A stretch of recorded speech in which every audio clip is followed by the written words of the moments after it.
छानबी क्षेत्र के नटका ग्राम सभा में कलयुगी बहू तथा उसके पोते ने मिलकर अपने वृद्ध ससुर की हत्या। उत्तर प्रदेश मिर्जापुर जिला के छानबी क्षेत्र के नटका ग्राम सभा में एक सुनीता देवी तथा उसके दो बेटे अमन मौर्य तथा अभिराज मौर्य ने मिलकर अपने सगे ससुर अक्षयवर लाल मौर्य की मार घायल कर दिया और जिसका इलाज के दौरान 2 दिन पहले उसकी मौत हो गई। बताते चले कि छानबी क्षेत्र के नटका ग्राम सभा के अवध नारायण मौर्य का विवाह सुनीता देवी के साथ हुआ था। विवाह के 5 वर्ष बाद सुनीता देवी से किसी बात को लेकर विवाद हो गया और विवाद इतना बढ़ गया कि मामला कोर्ट में चला गया और सुनीता देवी अपने मायके में रहने लगी और लगभग 10 वर्षों तक अपने मायके में रहने लगी और कोर्ट की सहायता से अपने पति अवध नारायण मौर्य से अपना खर्च लेने लगी। अवध नारायण मौर्य ने सुनीता देवी को खर्चा देने लगी, लेकिन सुनीता देवी अपने दोनों लड़कों के साथ लॉकडाउन में अपने मायके से अपने ससुराल नटका में आई और अपने ससुर सास पति से विवाद करके नटका में रहने के लिए घर मांगा। तब उसके ससुर ने उसे रहने के लिए एक मकान दे दिया और वह नटका में रहने लगी और वह अपने पति से जमीन की मांग करने लगी। इसकी शिकायत विंध्याचल थाना में किया गया है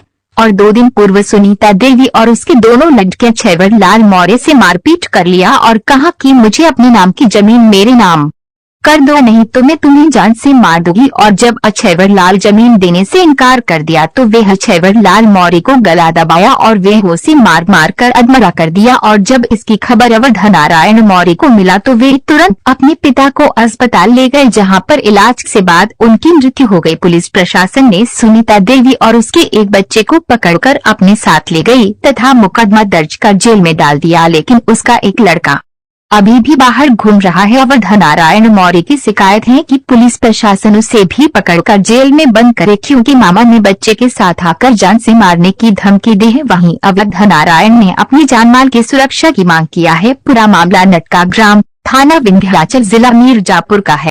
उस दिन आपने क्या देखा? हम सोई रहे, हमके जब चिल्लाट सुनान है तो उठ के हमार बच्चा कैसे सोत हम उनके लगे गए तो सन्नाटा रहा। ओकरे बाद आवा दुआरी पर तो कहती चाची हो चच्चा कहाँ गाहन मैदान गाहन का। हम कहा चाची चच्चा कहाँ है तो कहा मैदान गाहन। तब ये हुआ कि भैया चच्चा गिर गए। जब दौड़ के आवा तो क्या हुआ है आपका? का हुआ, हम सवेरे उठे तो पानी चलावा, पानी गए तो हम मैदान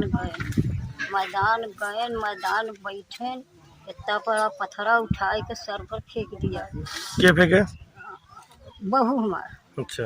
जब बहू फेंक दी तो पति गिर पड़े तो ऐसे शौचाल ऊपर बहे से घेलाई के खींच दिए नीचे, धोती उनका कपड़ा छोड़ के फेंक दिए। दोनों एक बेटवा नाक दबाए ऐसे नटई मुँह।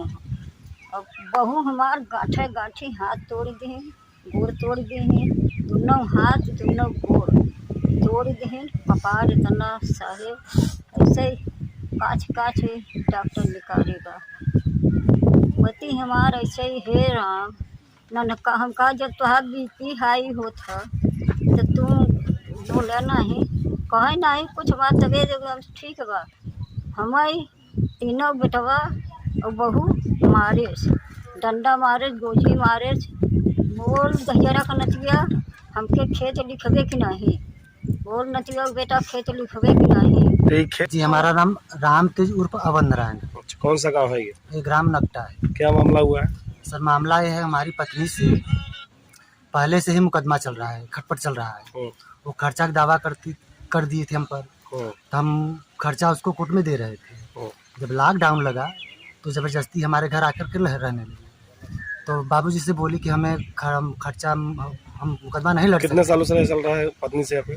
सर जब से आई है शायद करीबन 5-6 साल और सही से थी नहीं, उसके बाद ये ऐसे ही कर रही है। कहीं मारती थी, पीटती थी, पर पंचायत होती थी, कई गांव के लोग आते थे, प्रधान आते थे, लेकिन वो कहते थे सुनेंगे सबकी लेकिन करेंगे अपने मन की। उसके बाद खर्चा का मुकदमा कर दिया हमारे ऊपर। कोर्ट से ये खर्चा इनको 1000 रुपये मंथली हम देते थे। जब लॉकडाउन लगा तो ज़बरदस्ती हमारे घर आ गई। तो बाबूजी से बोली कि हम मुकदमा नहीं लड़ सकते, आप हमें खेत दे दीजिए, घर दीजिए। तो बाबूजी ने बोला काका बोले, बाबूजी बोले जो बड़े सयान थे, तो इनको 3.5 बिस्से ज़मीन और 1 ठो कमरा, 1 ठो रसोई दे दिए। इसके बाद तब वो कहने लगी कि हमें जितना ज़मीन हमको दियो हो हमारे नाम प्रॉपर्टी मतलब लिखो। लेकिन लिखने का हमारे पास तो था नहीं, हम्म। तो कह या तुम लिखो, नहीं तुमको मार देंगे, नहीं तुम्हारे बाबूजी को मार देंगे। जमीन किसके नाम पे है? जमीन बाबूजी के नाम पे सर, हमारे नाम पे तो है नहीं कि हम उनको या तो पत्नी कहती थी आपसे कि मेरे नाम पे लिखो। जी जी तो जमीन तो आपके नाम पे भी नहीं था, तो नहीं कैसे? सर, और पत्नी ही नहीं, हम मुकदमा अगर देखने जाते थे तो उनके वकील साहब भी कहते थे कि क्या नाम है, थोड़ा ज़मीन लिख दो और हम सुलह करवा देंगे। तो हम उनसे बोलते हमारे नाम में तो ज़मीन है नहीं, और हम 9-10 से ज़मीन है, हम कितना देंगे और कितना लेंगे, अब हम आज हम लिखवा दें और कल बाबूजी का सेवा कोई नहीं करेगा तो कौन करेगा। तो यही सर बात था। उसके बाद सुबह को 4 बजे थे और बाबूजी गए थे लैट्रीन, और ये हमारे दोनों